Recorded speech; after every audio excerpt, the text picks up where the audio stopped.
I work in private security. You probably picture a muscular man in a three-piece suit and earpiece when you read that, huh? The truth is, I'm your average, overweight, mid-western hick assigned to guard a parking lot outside a local chemical plant. I work the midnight to 8 shift, so most of the night I'm by myself. I work in a small connex that's been converted into an actual office. It's not terrible, it's insulated. There is an AC unit, a fridge, a microwave, and power. I can sit in there most of the night playing on my phone or reading my books. When I describe it to my friends, I call it my box. Every 2 hours, though, I have to get up and patrol the lot. It's a decent bit of exercise. It's a decent bit of exercise. There are two halves of the lot, separated by a small road, but it doesn't take too long to walk a large circle and make sure no one is breaking into employees' cars. I used to look forward to do it even. The problem started a week ago. On one of these patrols, I was walking the north lot, flashlight in hand, looking in car windshields and in the tree lines. As I started toward the south lot, I looked right into the lights down there, four bright ones that lead up both lots. They are bright, so it hurt after spending so long in the box. While my eyes readjusted, I sort of let my mind wander and looked down at the ground. That's when something clicked in my brain. Something wasn't right there. I wasn't in danger, I thought, but something was unsettling me. Have you ever gone on vacation, far away enough to forget where you came from for a little while? Have you come back and found that something was missing or misplaced? You can't tell what it is, but you know that very well. I figured it out. 1, 2, 3, 4, and 5. On the ground stretched out in front of me were 5 long shadows, flung out in a wide arc from me, except you may recall that there were only 4 lights in the lot.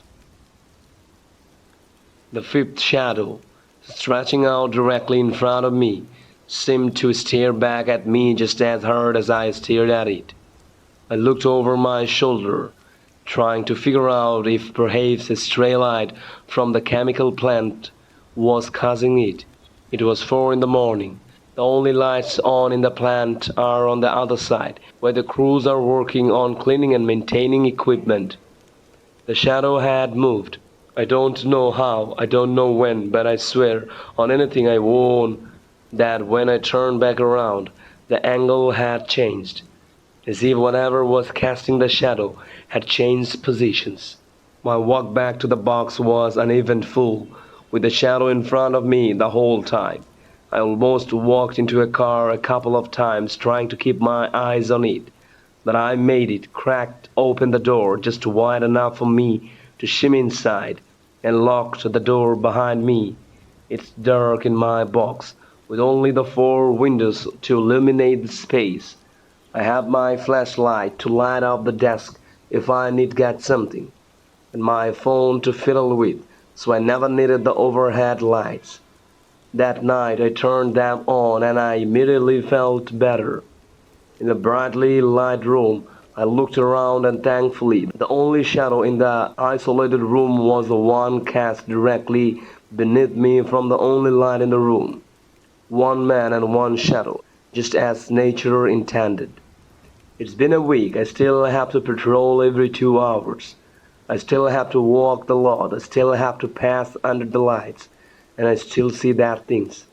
The fifth shadow, the impossibly dark black shade that seemed to swallow up the ground it covered.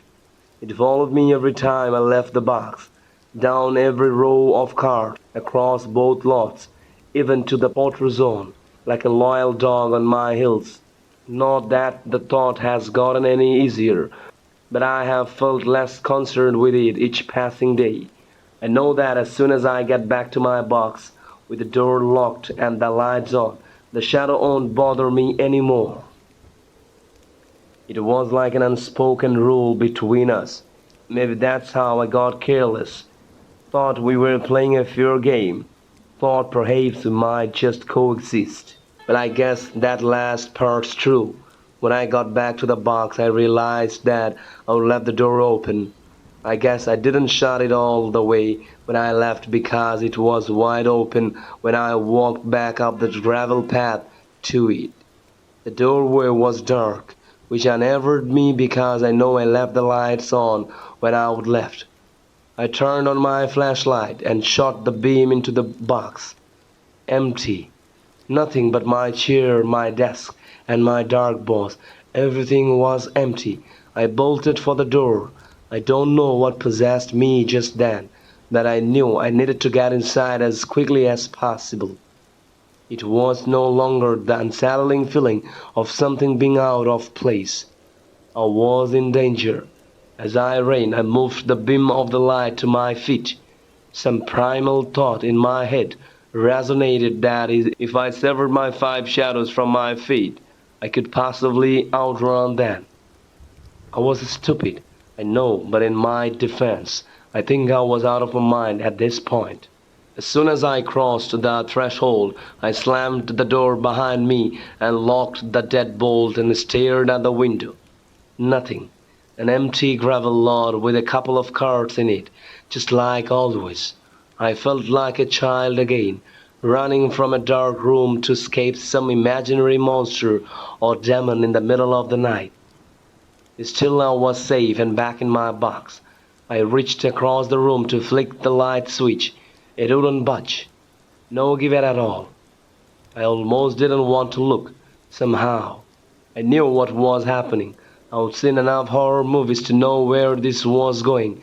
I looked over to my hand and shined the light on the switch. There it was. My shadow, except it wasn't shadowing me anymore.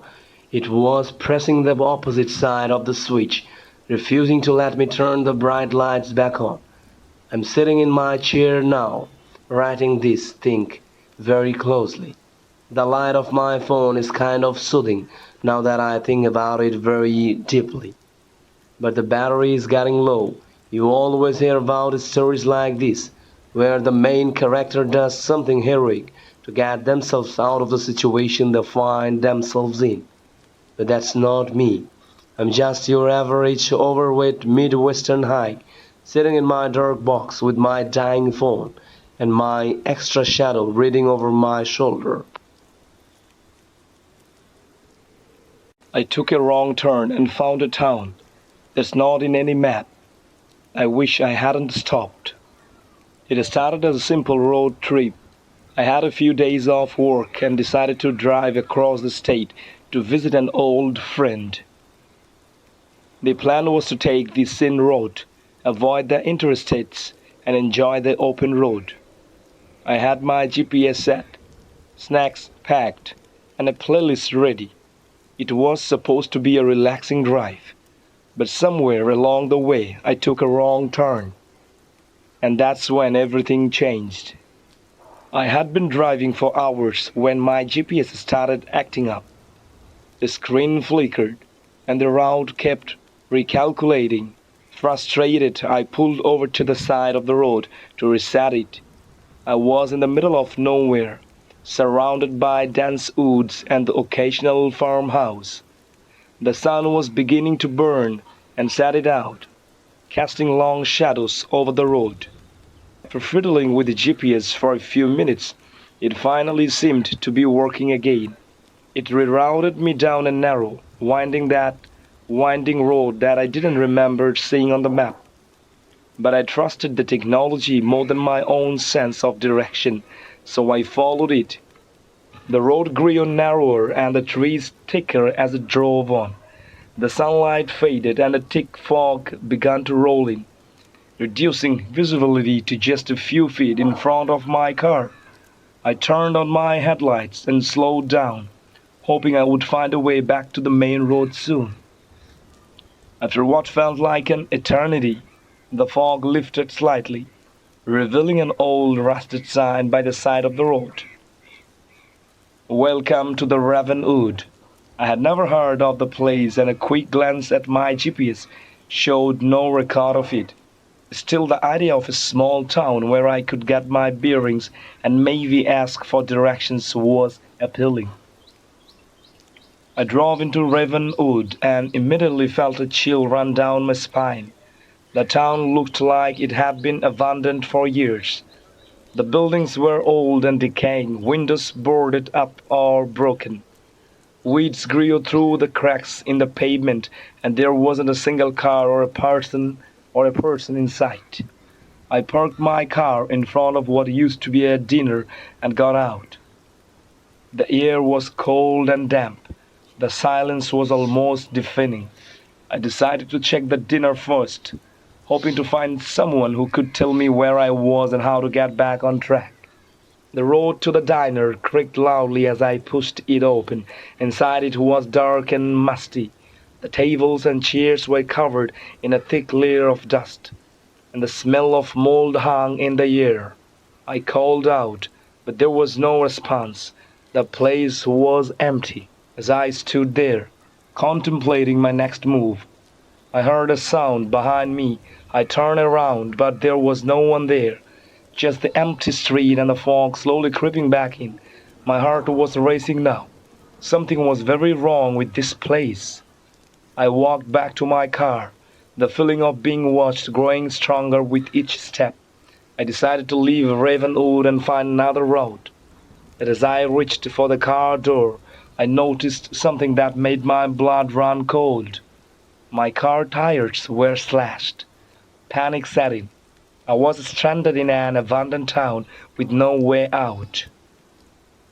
I pulled out my phone to call for help, but there was no signal. Desperate, I decided to search the town for a working phone or someone who could help me. I walked through the empty streets, the sense of dread growing with each step. Every building I tried was either locked or empty. The town was a ghost town, yet I couldn't shake the feeling that I was not alone anymore. As I approached the town square, I saw a figure standing in the middle of the road. It was a man, tall and thin, dressed in old-fashioned clothes. He was staring directly at me. I called out to him, but he didn't respond. He just stood there, and it was motionless.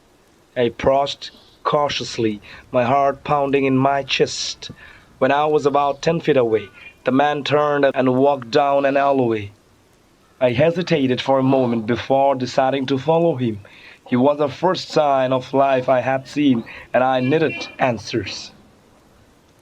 The alleyway was narrow and dark, the walls covered in peeling paint and graffiti. The man was nowhere to be seen.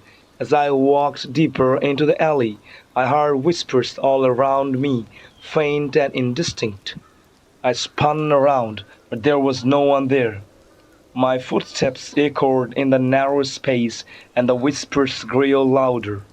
They seemed to be coming from all directions. I quickened my pace, hoping to reach the end of the alley and find that man. But instead I found myself in front of an old decrepit church. The door to the church was slightly ajar, and a faint light glowed from inside. I pushed the door open and stepped in. The interior was dark and cold, the pews covered in dust and cobwebs. At the far end of the church, near the altar, I saw the man kneeling in prayer. I approached him slowly, my footsteps echoing in the silent church. As I got closer, I noticed that he was whispering something under his breath. I couldn't make out the words, but they sent a shiver down my spine. "Excuse me," I said, my voice trembling. "Can you please help me? I'm lost." The man stopped whispering and slowly turned his head to look at me. His eyes were empty and hollow, and his face was gaunt and pale. He didn't say anything, just stared at me with those vacant eyes. I took a step back, fear gripping me. "Please, I need help," I repeated. The man stood up slowly, his movements stiff and unnatural. He pointed towards the back of the church, where a door led to what looked like a small office. Without a word, he walked towards the door and disappeared inside. I hesitated for a moment before following him. The office was small and cluttered, with old books and papers strewn everywhere. The man was standing by a desk, looking at an old rotary phone. He picked it up and handed it to me. I took the phone, relieved to finally have a way to call for help. I dialed 911, but there was no dial tone. The line was dead. I looked at the man, but he just stared at me with those empty eyes. "Is there another phone?" I asked, desperation creeping into my voice. He shook his head slowly and pointed to a piece of paper on the desk. I picked it up and saw that it was a map of the town. There was a red X marked on a building near the edge of town. Scribbled next to the X were the words, "Help here." I looked back at the man, but he was gone. The office door was closed and I was alone. My hands were shaking as I folded the map and put it in my pocket. I had no choice but to go to the marked building and hope for the best. I left the church and followed the map to the edge of town. The building marked with the red X was an old factory, its windows broken and walls covered in ivy. The front door was slightly open. The front door was slightly open, and I could see a faint light inside. I entered the factory, the air thick with dust and the smell of decay. The light was coming from a room at the far end of the building. I made my way through the dark, empty halls, the whispers following me every step of the way. When I reached the room, I saw a group of people standing in a circle. They were dressed in the same old-fashioned clothes as the man in the church, and they were all whispering the same indistinct words. In the center of the circle was a large, ornate mirror. One of the people, a woman with long dark hair, looked up as I entered. She smiled, but it was a cold, empty smile that sent chills down my spine. "Welcome," she said in a voice that echoed unnaturally. "We have been waiting for you." I took a step back, but the door behind me slammed shut. The people in the circle began to chant louder, their voices rising in a haunting melody. The mirror in the center of the room started to glow, a faint blue light emanating from its surface. "Please, I just want to leave," I pleaded, my voice barely audible over the chanting. The woman stepped forward, a smile never wavering. "You can't leave," she said, "but not yet. You have to see." She grabbed my arm and pulled me towards the mirror. I tried to resist, but her grip was surprisingly strong. As I got closer, I saw my reflection in the mirror, but it was distorted and twisted. My face looked gaunt and hollow, my eyes empty and lifeless. What was that? I asked, panic rising in my chest.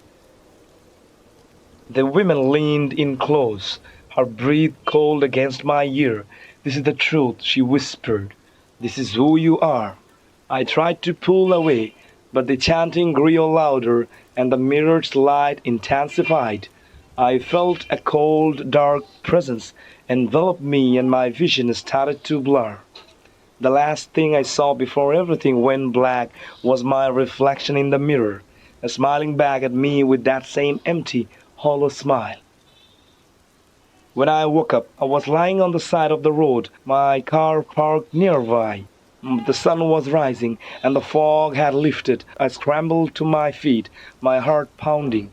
Was it all just a dream? I checked my car, and to my relief, the tires were intact. My phone had a signal, and the GPS was working fine. I quickly got into the car and drove away, not daring to look back. As I drove, I couldn't shake the feeling of being watched. The memories of Ravenwood haunted me, and I couldn't get the image of my distorted reflection out of my mind. Eventually, I reached my friend's house, but I didn't tell anyone about what happened. He would believe me. Days passed. The experience lingered in my thoughts. One night I found an old box of family photos while rummaging through the attic. As I shifted through the pictures, one in particular caught my eye.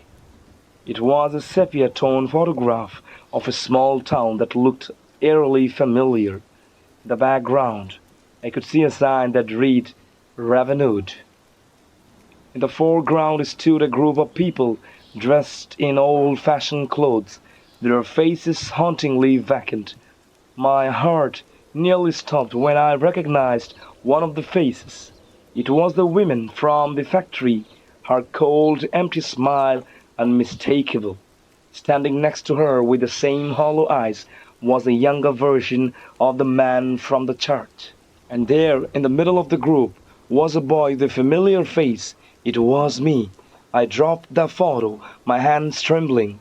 The realization hit me like a cold wave. Ravenwood wasn't just a random, sinister town. It was part of my past, a forgotten piece of my history. And somehow it had called me back. To this day, I still don't know what Ravenwood truly is, or why it isn't on any map. But one thing is certain, it's part of me and I will never escape its haunting presence. As I look into the mirror now, I sometimes catch glimpses of that empty, hollow smile. And I wonder if one day I will find myself back into that place, Ravenwood, where I truly belong.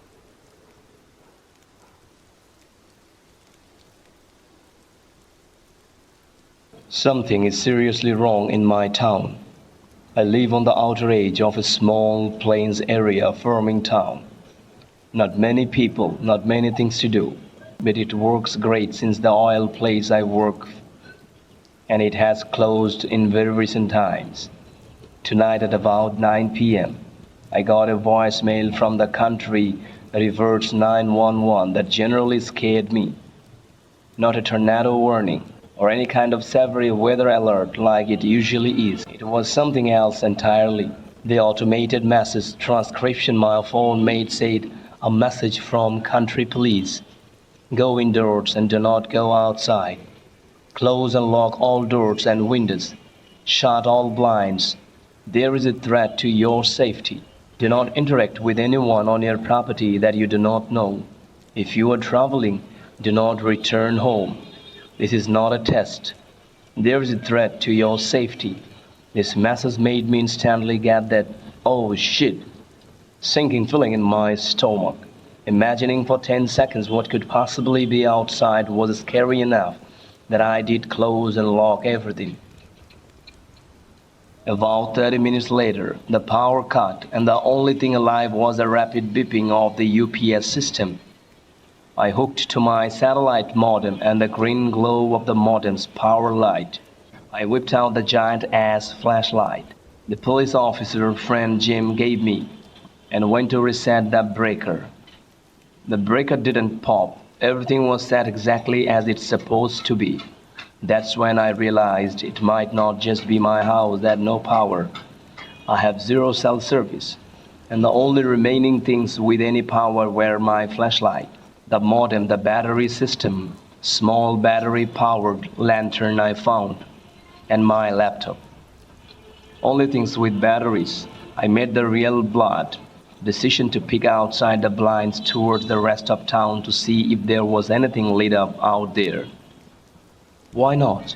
If I did it quick, should be an issue, right? I regret doing that. It was almost just light enough to see the outline of things around. When I took a look towards town, I first noticed that the area the town center is in, it was a sort of like where all the businesses are lined up for non-small town people. And it was dead. The only light was coming from one building as though a generator was keeping their porch lights alive for some reason. But then I noticed, off in the distance 200 or so feet away from my house, just barely visible, a person, or at least something like a person. Someone just kinda standing out in the field, looking toward the road. But as I tried to figure out who it was, I noticed that it started turning my way, followed by it walking my way as well. As soon as I noticed it moving, I jumped back from the blinds and ducked. I had to work up the guts to even move away and go back to the room I was keeping it up. Since then, I have heard knocking at the front and back door, but not like the regular knocking people do, where they knock a couple of times, then give up and leave. This has been like someone is smacking the door as hard as possible, a few times every couple of minutes, then running back around to try the other. I genuinely do not know what's out there and what they want, but this has been going on for over 2 hours now. I have been hiding under my desk with an old rusted crowbar I took off the ground it at work a few days ago, and hoping whoever it is doesn't try to brute force their way, and that if they do, they will be stupid enough to not check under the desk before I rack its knees. I am hoping the router's battery system stays alive long enough for this to upload. I have been charging my phone with my laptop and sending things through emails and the web using the satellite modem. If I stop responding to this, it's likely because the modem finally died out. The country website isn't even online for me to check if there has been an all clear, and I have no service at all to call for help within a short time. Hopefully, one of the officers comes by patrolling and arrests whoever or whatever is outside my house. They would be sending the cops outright, given the message they sent, and they're still hiding on that place.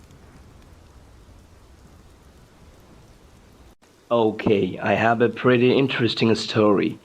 Please note, when this happened, I would have probably been about 19 years old.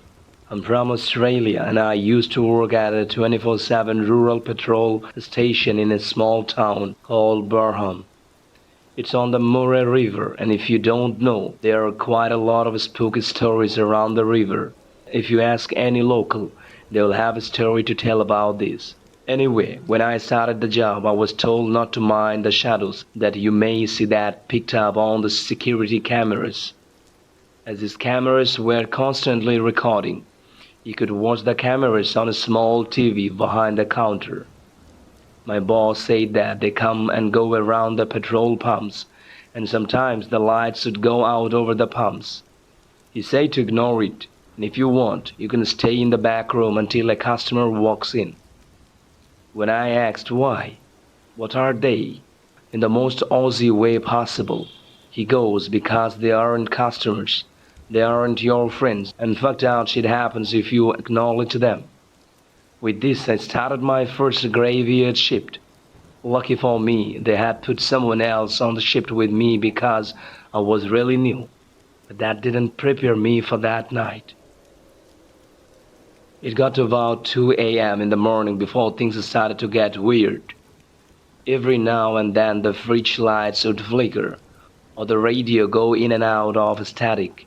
But what was truly unsettling was watching this figure on the cameras going back and forth just on the edge where the overhead lights for the pump stopped, and beyond just being Peace Black Road.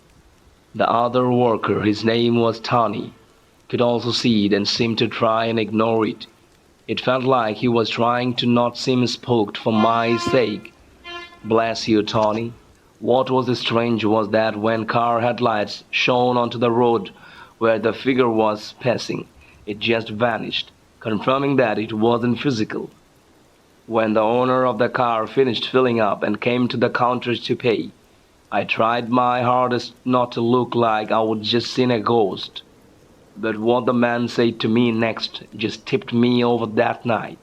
He said, "Just had my first experience of a ghost car. I see his tail lights and then suddenly, he's gone. Creepy shit out in the bush tonight." The understatement of the year. Needless to say, I'm not ashamed to admit that I quit that job after 4 days, as I could not bring myself to work another night shift at that place. And still till this day I don't know how anyone could. It was a wild experience for me forever. We fast forward a few months later and I had gone to a mate's house for a bonfire on his parents' property. You would call this a gatto, where you'd burn off garden waste and sit around the fire having a chat with a few drinks and maybe a joint to share. It was always very chill. It was mid-July, so it was quite a cold night. Now, this is a small town, so it's not uncommon to know everyone, especially teenagers. So it was no surprise to see Tony from the petrol station at the gather. I knew I had to pick this guy's brain for some context of what happened that night. As soon as I sat down to chat with him, we got to talking. I remember him saying, you got out of that place at that right time. I asked him why that was. Did something happen? He then said one of them managed to speak. I saw the shadow pacing, but then it started to call my name. I remember at this point that poor Tony looked really uncomfortable, and I remember his eyes getting teary when he said, it sounded like my mom. She passed away when I was like 12 years old. He struggled so hard to get the next part out. It showed up every night after that, using the same voice, asking me to come outside. I quit about 2 weeks after you did because of that, and I still can't get the voice out of my head. It sounded like my mom, but it was way too sinister. When he said that last part, I felt that chill you get in your butt cheeks, the kind that you know what you are being told is legit. Even if this wasn't a paranormal encounter, whatever it was, Tony did hear or see really got him. After that, a few more of us joined in the conversation. We talked about our encounters and other things we saw out in the bush. I now live in Brisbane. City life is completely different. The paranormal doesn't stop.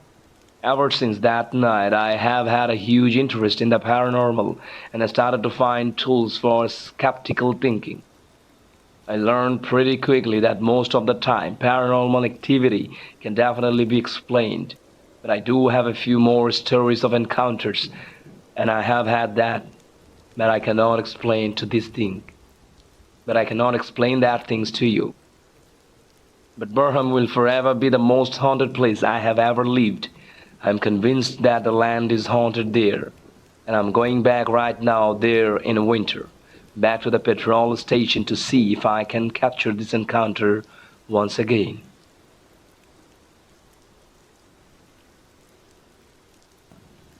Someone or something is writing in my journal.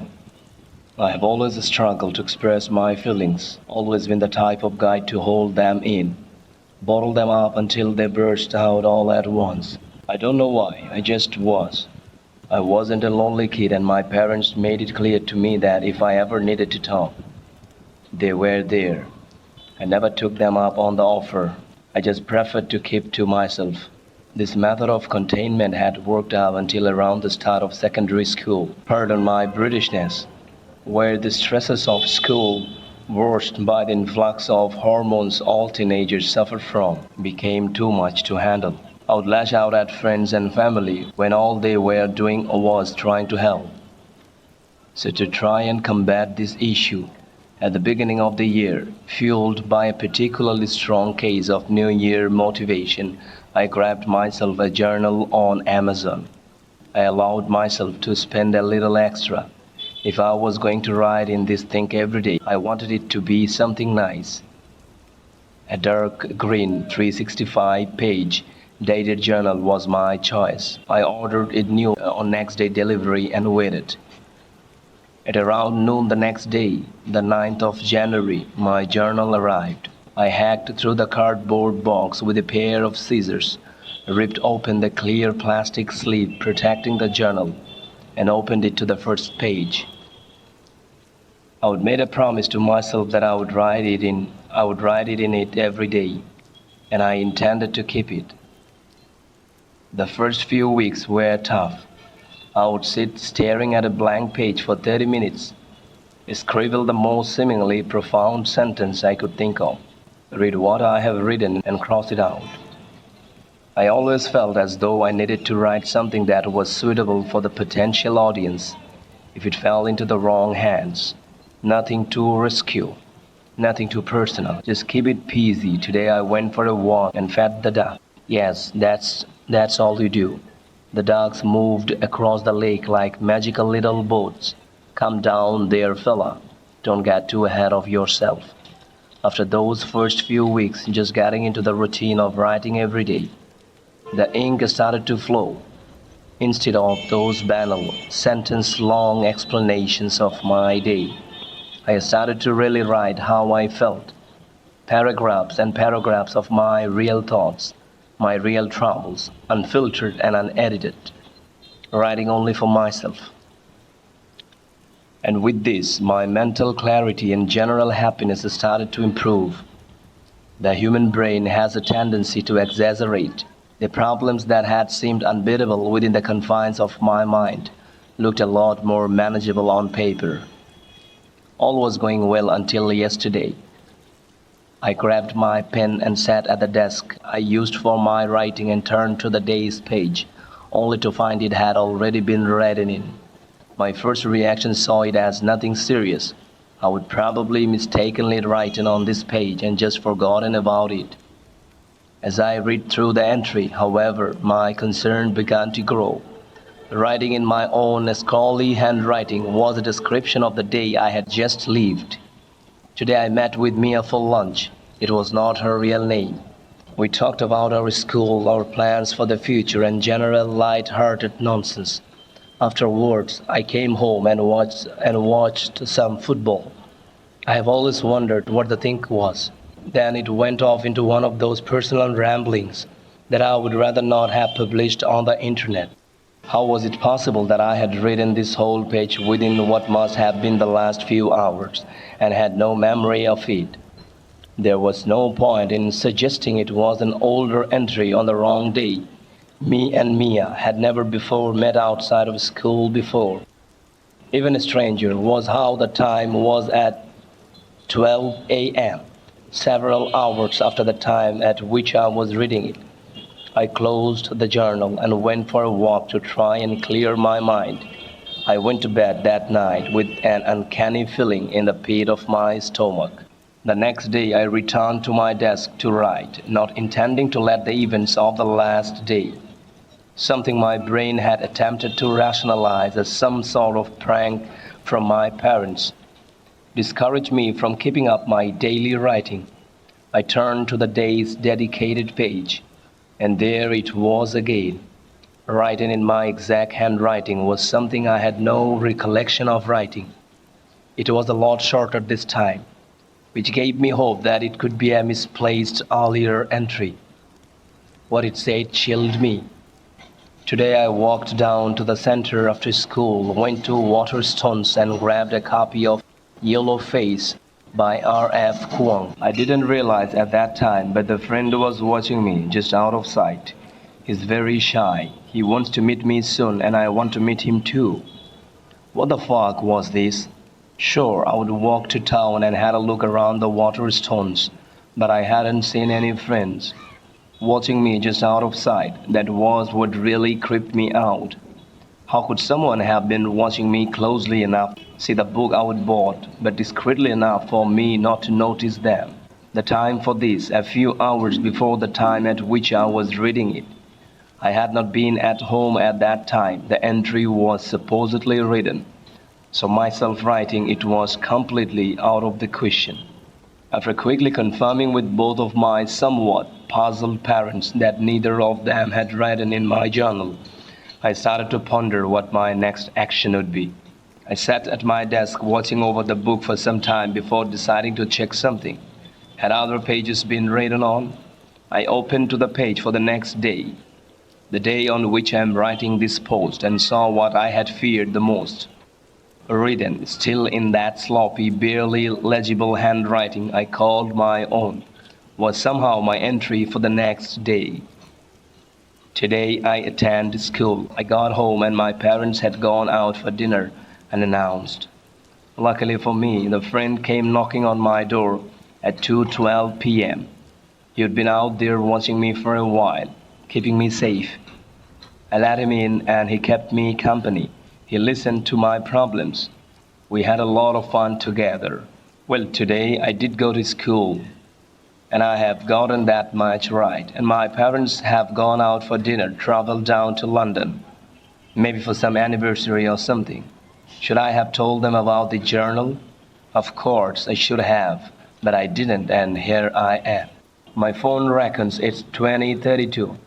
That gives me just over 30 minutes until the friend comes knocking at my door. I don't know how I know, but I know he will be on time. What do I do? Sit and wait? Run for it? Call the police? All three seem tempting, but I could use some company. I have always struggled to talk to people, kept my feelings shut off from the outside. The journal says he'll listen. Maybe he was right.